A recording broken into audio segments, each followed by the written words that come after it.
여러분 안녕하십니까? NBS 뉴스 24입니다. 농어민의 오랜 수건이자 문재인 대통령의 농정 공약 1호이기도 한 대통령 직속 농어업 농어촌 특별위원회 설치가 본격화됐습니다. 네, 관계부처 합동 태스크포스가 만들어진 건데요. 농특위법 시행일인 4월 말에 맞춰서 농특위가 발족할 전망입니다. 김인경 기자가 보도합니다. 농어업 농어촌 특별위원회 농특위 설치가 본격화됐습니다. 농림축산식품부는 농특위 설립 및 운영을 뒷받침하기 위해 관계부처 합동 태스크포스를 구성해 14일부터 운영한다고 밝혔습니다. TF는 농식품부, 해양수산부, 농촌진흥청, 산림청 등 공무원 8명으로 구성됩니다. TF 단장은 오병석 농식품부 농촌정책국장이 맡고 이달 14일부터 4월 말까지 4개월간 운영할 방침입니다. TF는 2개 팀으로 나뉘어 운영되는데 먼저 기획운영팀은 위원회 및 사무국 구성과 운영에 관한 사항을 담당하고 법령 예산팀에서는 농특위법 하위 시행령 제정 및 운영 예산 확보 등에 관한 사항을 지원합니다. 농어업 농어촌 특별위원회 위원은 위원장을 포함해 총 30명으로 구성됩니다. 국무조정실장, 농식품부 기획재정부 해수부 장관, 식품의약품안전처장 등 5명이 당연직 위원입니다. 나머지 24명의 위원 가운데 12명은 농어업 생산자 단체장, 나머지 12명은 학계 인사 등 전문가로 구성될 예정입니다. 농특위를 실무적으로 이끌 사무국은 관계부처 공무원과 민간 인사가 모두 포함돼 총 20명에서 30명 규모가 될 것으로 보입니다. 올해 농특위 운영 예산은 1년에 20억 원으로 과거 농특위 예산보다 5억 원가량 늘었습니다.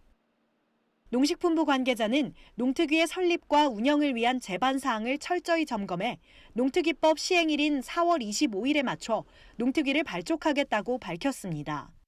NBS 뉴스 김인경입니다. 통계청이 발표한 지난해 농림어업 분야의 취업자 수가 134만 명으로 추산됐습니다. 2017년보다 6만 명 이상 증가한 건데 귀농인구와 신생농업법인이 늘어났기 때문으로 분석됩니다. 최다혜 기자입니다. 통계청이 지난해 농림어업 분야 취업자 수가 134만 명으로 추산된다고 밝혔습니다. 재작년인 2017년 취업자 수보다 6만 2천 명 늘어난 겁니다. 또한 전체 취업자 수 가운데 차지하는 비율은 5%로 과거 2년 평균보다 0.2%포인트 올랐습니다. 이 같은 증가폭은 매우 이례적인 결과입니다. 2017년 농림어업 분야 취업자 수를 살펴보면 1년 전보다 6천 명 증가했는데 2018년의 증가폭과 비교하면 10분의 1 수준에 불과합니다. 농림어업 분야의 취업자 수는 매년 크게 줄어왔습니다. 2014년에는 마이너스 6만 7천 명, 2015년은 마이너스 10만 9천 명, 2016년은 마이너스 6만 4천 명으로 큰 폭으로 감소세가 이어졌는데 2017년 증가세로 전환하더니 급기야 지난해에는 6만 2천 명 증가라는 쾌거를 이룬 겁니다. 월별로 살펴보면 4월부터 10월까지인 농번기보다 11월부터 3월까지 농한기에 증가한 취업자 수가 11,000명 더 많은 것으로 조사됐습니다. 이는 최근 농업이 규모화되고 신생농업법인 수가 늘면서 연중 고용하는 농업 인력도 증가한 것으로 판단됩니다. 귀농인구가 늘어난 점도 농림어업 분야의 취업자 수가 증가한 요인으로 꼽힙니다. 아울러 지난해부터 시행한 청년 창업농 영농 정책 지원 사업 등 농업 분야의 신규 인력을 끌어들이기 위해 정부가 지원을 확대한 것도 영향을 미친 것으로 분석됐습니다. 한편 통계청이 발표한 2018년 전체 산업 취업자 수는 2,682만 2천 명으로 2017년보다 9만 7천 명 증가했습니다. 이는 세계 금융위기 여파로 취업자 수가 8만 7천 명 줄었던 2009년 이후 최저치입니다. NBS 뉴스 최다혜입니다. 수입 과일과의 경쟁을 이겨내고 농민들이 스스로 과수산업 발전을 주도하기 위해 시작한 과수 의무 자조금이 삐걱대고 있습니다. 출범 이후 1년여가 지났지만 과수 의무 자조금의 현 주소는 초라하기만 하다는 평가를 받고 있는데요. 어떻게 된 일인지 김아영 기자가 취재했습니다. 과수 의무 자조금은 과수 농가로부터 의무적으로 일정 금액을 거출, 여기에 정부의 지원이 더해져 국내 과수 산업의 경쟁력을 키우겠다는 취지로 만들어진 제도입니다. 그러나 출범식 이후 1년여가 지난 지금 과수 의무 자조금을 본격 운영하겠다던 정부의 공언이 무색해졌다는 지적을 받고 있습니다. 농림축산식품부는 2018년부터 사과, 배, 감귤, 참달의 4개 품목에 의무 자조금을 본격 운영하겠다고 밝혔습니다. 이에 과수 농가들은 농산물 가격의 안정을 위한 자율적 수급 조절과 소비 촉진 행사, 농민 교육 등을 통해 공동의 이익을 증진시킬 수 있을 것이라며 긍정적인 반응을 보였습니다. 하지만 떠들썩한 출범식 이후 1년여가 지났지만 사과는 아직까지도 자조금 납부 고지서조차 발부하지 못하고 있는 상황입니다. 배 의무 자조금 역시 지난해 12월 말까지 거출액은 6억 2천여만 원으로 정부가 제시한 목표액의 절반 수준에 머물렀습니다. 지난해 2월까지 의무 자조금 전환을 목표로 했던 포도, 복숭아, 단감, 떫은감 이 4개 품목은 상황이 더욱 좋지 않습니다. 이들 4개 품목에 가입한 회원의 실적은 재배 면적 대비 20% 안팎에 불과했습니다. 의무 자조금 전환을 위해서는 해당 품목 총 생산량의 50% 이상을 맡고 있는 대의원 농민들의 투표에서 3분의 2 이상 찬성을 얻어야 하는데 결과적으로 대의원회를 열기 위한 기본 여건조차 충족하지 못한 겁니다. 전문가들은 접수 실적이 부진한 가장 큰 요인으로 사업 추진을 위한 재원 및 인력 부족을 꼽고 있습니다. 전체 경영자들이 부담해야 될 비용을 일부 법인들이 전적으로 부담을 하다 보니 자재원단체의 인력과 재원이 턱없이 부족한 게 사실입니다. 그래서 결국은 회원 가입을 위한 안내나 우편 발송, 전화 상담, 교육 홍보 이런 활동을 하기가 어려운 것이 사실입니다. 의무 자조금 제도가 제대로 정착되기 위해서는 자조금 통합지원센터를 구성하는 방안을 적극 검토해야 한다는 주장이 설득력을 얻는 이유입니다. 또한 경작자 등의 사업 참여를 높이고 무임승차를 예방하기 위한 제도적 장치 마련을 서둘러야 한다는 목소리도 커지고 있습니다. 농가분들이 왜 해야 되는지 그리고 의무자조금에서 어떤 역할을 하고 있는지를 잘 알지 못하는 경우가 많고요. 의무자조금이 설치된 이후에도 해당 주산지에서 사업이 이루어질 수 있도록 해서 자조금을 납부하는 분들과 또 사업비를 집행하는 사업 내용이 다르지 않도록 같이 연계돼서 지역 단위 사업들이 많이 이루어질 수 있도록 하는 게 중요하다고 봅니다. MBS 뉴스 김아영입니다. 올해부터 규산과 석회 등 토양개량제 살포에 따른 농가 부담이 확 줄어들 것으로 전망됩니다. 농촌 고령화와 일손 부족으로 어려움을 겪는 농가들을 위해 정부와 지자체가 공동 살포비를 지원하기로 했기 때문인데요. 그동안 계속 줄어들었던 토양개량제 신청량도 올해부터는 크게 늘어날 것으로 보입니다. 정부가 올해부터 토양개량제의 공동 살포비를 국비와 지방비 등으로 적극 지원할 방침입니다. 국비는 20kg 한 포대당 최대 400원까지 가능하고 지방비도 동일 금액 범위에서 편성됩니다. 예를 들어 20kg당 공동살포비가 600원이면 국비로 300원, 지방비로 300원씩이 지원됩니다. 공동살포비가 800원을 초과할 경우에는 나머지 금액을 지역농협이나 농업경영체도 일부 부담합니다. 현재 확보된 예산은 국비 88억 원, 지방비 88억 원 등 총 176억 원입니다. 농민들이 부담할 수 있는 금액은 아주 미미합니다.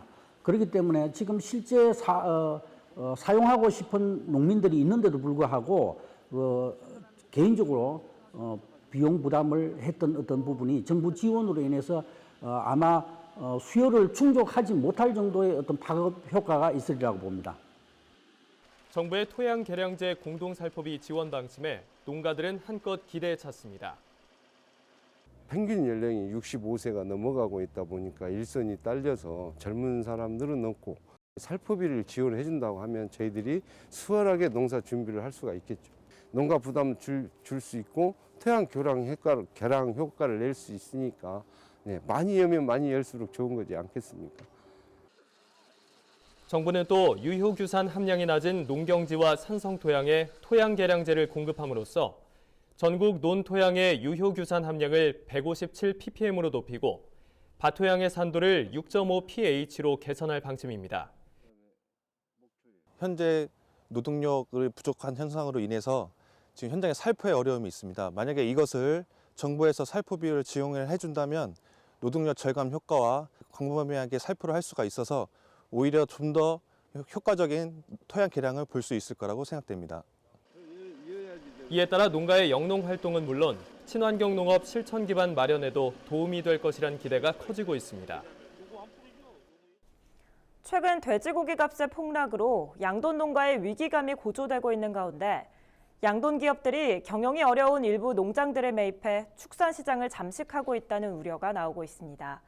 이에 대한한돈협회는 성명서를 내고 즉각 반발했습니다.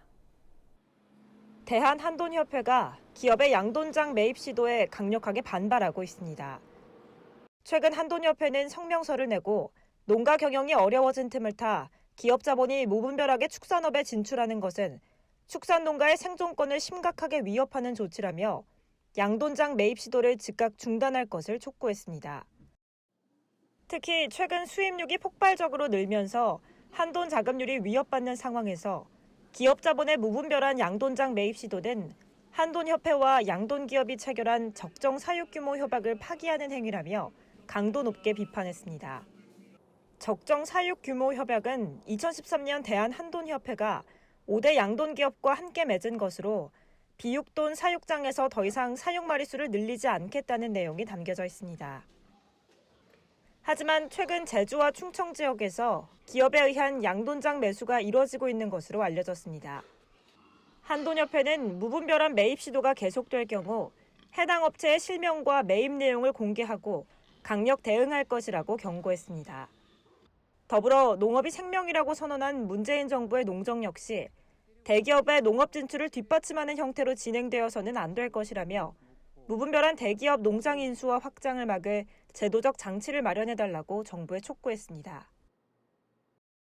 스마트팜 혁신밸리가 경북 상주와 전북 김제에 이어 2곳 더 만들어집니다. 정부가 스마트팜 혁신밸리 조성을 위한 추가 공모를 시작했습니다. 농림축산식품부는 경북과 전북을 제외한 전국의 시도를 대상으로 오는 3월 8일까지 스마트팜 혁신밸리 조성 2차 공모를 실시한다고 밝혔습니다. 스마트팜 혁신밸리는 스마트팜 생산단지와 실증단지, 창업 보육센터 등을 한 곳에 모아 시너지를 창출하기 위한 거점 공간입니다. 정부는 2022년까지 전국의 스마트팜 혁신밸리 4곳을 조성할 계획입니다. 지난해 8월 1차 공모에서 사업 대상지로 경북 상주와 전북 김제 2곳을 선정했고 이번 2차 공모에서 나머지 2개 지역을 추가로 선정합니다. 농식품부는 신청 지자체의 사업 추진 여건과 의지, 운영 계획의 구체성 등을 종합적으로 고려해 대상 지역을 선정할 계획입니다. 특히 지역 특화 모델과 농업계, 주민과의 소통 노력을 중점적으로 평가합니다. 선정된 지자체에는 청년 창업 보육센터, 임대형 스마트팜, 실증단지 등 핵심 시설과 유통 가공 문화 등 연계 시설이 조성됩니다.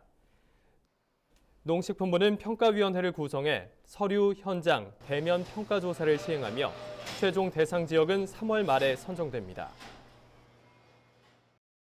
경북 영주시가 특산품인 풍기 인삼으로 엑스포를 유치하기 위해 나섰습니다. 영주시는 2021년 엑스포 개최를 목표로 기반을 다지고 있는데요. 올해 행사 부지를 매입해 엑스포 현실화를 이뤄낸다는 포부입니다. 전병주 기자가 취재했습니다. 2017년 금산 인삼 엑스포 개최 이후 차기 개최지로 거론되고 있는 영주시는 2021년 개최를 목표로 기반을 다져가고 있습니다. 지난해 구상 용역 및 타당성 조사에 대한 용역을 마쳤으며 엑스포 부지 매입 동의안을 의회로부터 승인받았습니다. 경제적 타당성 조사에서는 비용 편익과 순현재 가치 그리고 내부 수익률 모두 기준 이상으로 높은 결과가 나왔습니다. 2019년도에는 일단 부지 매입을 1차적으로 하고 또 중앙투자심사를 진행을 해서 사업을 확정지을 계획입니다. 또한 엑스포를 개최하는 데 드는 예산에 비해 개최 기간이 짧은 만큼 엑스포 이후에도 부지를 활용할 수 있는 방안을 모색하고 있습니다. 메인 고정물은 주 무대와 조형물, 그다음에 감히 화장실 정도만을 고정시설물로 설치를 하고 그 외의 시설들은 일단은 철거했다가 설치했다가 철거하는 것으로 원칙을 세웠고요. 특히 엑스포가 끝나면 지난해 조성된 유아숲 체험원과 국립산림치유원, 산림약용자원연구원을 접목한 세계 산림 엑스포 개최도 목표로 하고 있습니다. 대내외적으로 상품성을 인정받은 풍기인삼이 엑스포를 계기로 세계적으로 뻗어나갈 준비를 하고 있습니다. 헬로티비 뉴스 전병주입니다. 다음은 지역 뉴스입니다. 전북 정읍시가 산내면 하래 농촌마을에 하수도 설치 사업 주민 설명회를 가졌습니다. 그동안 산내면 일부 지역에서는 개인 정화조를 설치해 하천에 방류하는 식으로 생활 오수를 처리해 주민 생활 불편과 민원을 초래해왔습니다. 정읍시는 사업비 25억 원을 투입해 오늘 2021년까지 하수관을 설치하고 102개 가구의 생활 오수를 처리할 계획입니다. 전남 해남군이 2018년 벼 경영 안정자금 58억여 원을 지난해 말까지 지급 완료했습니다. 경영 안정자금은 정부가 지원하는 쌀 소득보전 직불금 외에 쌀 시장 개방에 따른 농가 경영 안정과 쌀 생산 기반을 유지하기 위해 추가로 지급되는 금액입니다. 지급 대상 농가는 8,800여 곳이며 헥타르당 지급 단가는 53만 6천 원입니다. 전북 완주군이 사회적 경제 활성화를 위해 올해부터 공동체 지원센터를 확대 운영합니다. 2025 소셜굿즈 플랜에 맞춰 사회적 경제 동력화와 자족 자립도시의 조기 실현을 목표로 사업을 추진합니다. 이를 위해 기존 센터 조직을 북부 권역과 남부 권역으로 이원화해 주민들의 사업 수요에 효율적으로 대응하기로 했습니다. 한편 완주군은 센터 신규 위탁자로 사회적 협동조합 완주 사회적 경제 네트워크를 선정했습니다. 전북 장수군 농업기술센터가 2019년 농촌지도 시범사업 대상자를 오는 2월 8일까지 모집합니다. 시범사업 분야는 창조적 인력 양성과 6차 산업 활력 기반 구축, 과수산업, 친환경 원예 특작 등입니다. 접수는 농업기술센터 지도기획팀이나 해당 지역 농업인 상담소에서 할 수 있습니다. 기타 자세한 사항은 농업기술센터 농촌지원과로 문의하면 됩니다. 우리 농산물의 숨은 효능과 건강 정보를 전해드리는 건강톡톡 알고 먹는 우리 농산물 시간입니다. 네, 오늘의 건강 먹거리는 오주석 기자와 알아봅니다. 안녕하세요. 안녕하세요. 안녕하세요. 네, 오늘은 또 어디에 좋은 농산물 소개해 주실 건가요? 네, 요즘 추운 날씨에 독감 증상을 보이는 환자가 급격히 늘고 있다고 합니다. 여기에 미세먼지까지 더해져 면역에 대한 관심도 부쩍 높아지고 있는데요. 이럴 때일수록 제철 먹거리로 건강을 챙기는 게 좋겠죠. 기관지 질환 예방에 좋을 뿐만 아니라 혈관 질환 예방과 체내 노폐물 제거에도 탁월한 1월 제철 농산물 지금 바로 소개합니다. 밭에서 나는 인삼 들어보셨나요? 생김새는 도라지와 비슷하고 영양만큼은 인삼 못지않다는 이것. 예로부터 임금님 수라상에 올라갔다는 귀한 식재료 중 하나인 이것의 정체는 바로 더덕입니다. 우리나라 더덕 주산지 중 한 곳인 강원도 횡성군. 1월 제철을 맞은 더덕이 출하를 앞두고 한가득 쌓여 있습니다. 1월 땅 얼기 전까지 그때 되면 보통 한 11월 초까지만 캐고 이제 그다음엔 땅이 얼어서 못 캐는 거죠. 그리고 이제 저장을 해놓고 계속 이제 판매가 되는 건데 더덕 맛이 제맛이 날라 그러면은 이제 보통 저장고에 들어가서 한 달 정도 지나서 출하되는 게 가장 더덕 맛이 좋아요. 더덕은 가을철이 되면 뿌리에 영양이 가득 차기 때문에 날이 추워질 때쯤 수확해 1월이 되면 우리 식탁에 오르는데요.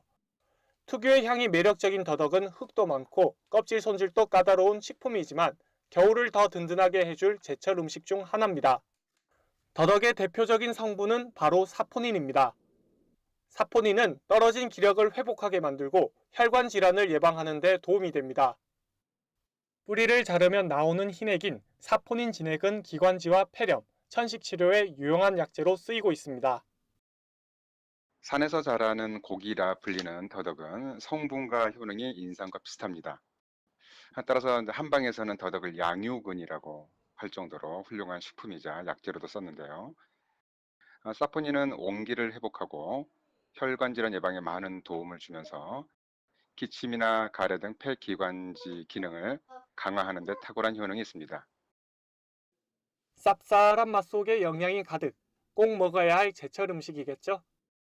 이제 맛있게 먹는 방법 알아봐야 할 텐데요. 손질한 더덕을 적당한 크기로 썰어 바삭하게 튀긴 더덕튀김은 향긋한 맛이 일품입니다. 만약 요리가 번거롭다면 더덕에 우유와 꿀을 넣어 갈아 만든 더덕 주스도 있습니다. 만약 더덕 특유의 쓴맛이 싫은 분들이라면 요리에 조청이나 물엿을 넣으면 쓴맛을 줄일 수 있다고 하니 기억하시면 좋겠습니다. 이번에는 좋은 더덕 고르는 법 알려드립니다.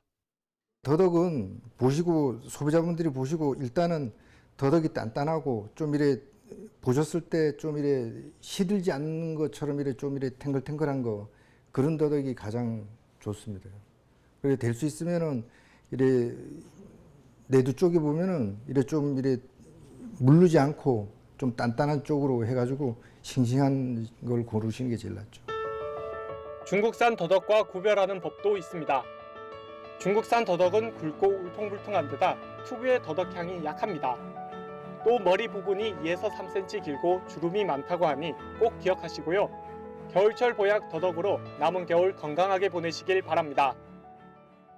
네, 오주석 기자 잘 봤습니다. 예전부터 더덕하면 기관지에 좋은 먹거리인 줄은 알았지만 이렇게까지 영양분이 가득한 줄은 몰랐네요. 네, 그런데 더덕은 또 손질하는 게 좀 어렵다는 분들 많으시거든요. 쉽게 손질하는 방법이 따로 있을까요? 네, 첫 번째 방법은 끓는 물에 더덕을 표면만 단시간에 익힌 다음 얼음물에 담갔다가 껍질을 벗기면 더덕의 신선한 상태가 유지되면서 껍질도 잘 벗겨지고요. 또 흙 묻은 더덕을 씻어서 행주나 키친타올로 표면의 물기를 닦아준 뒤 냉동실에 넣어 겉표면만 살짝 얼렸다가 넣기면 얼음이 녹는 과정에서 껍질이 분리돼 쉽게 벗겨집니다. 네, 알겠습니다. 오주석 기자 오늘 좋은 정보 잘 들었습니다. 저희가 준비한 소식은 여기까지입니다. NBS 뉴스 24 마칩니다. 함께해 주신 여러분 고맙습니다.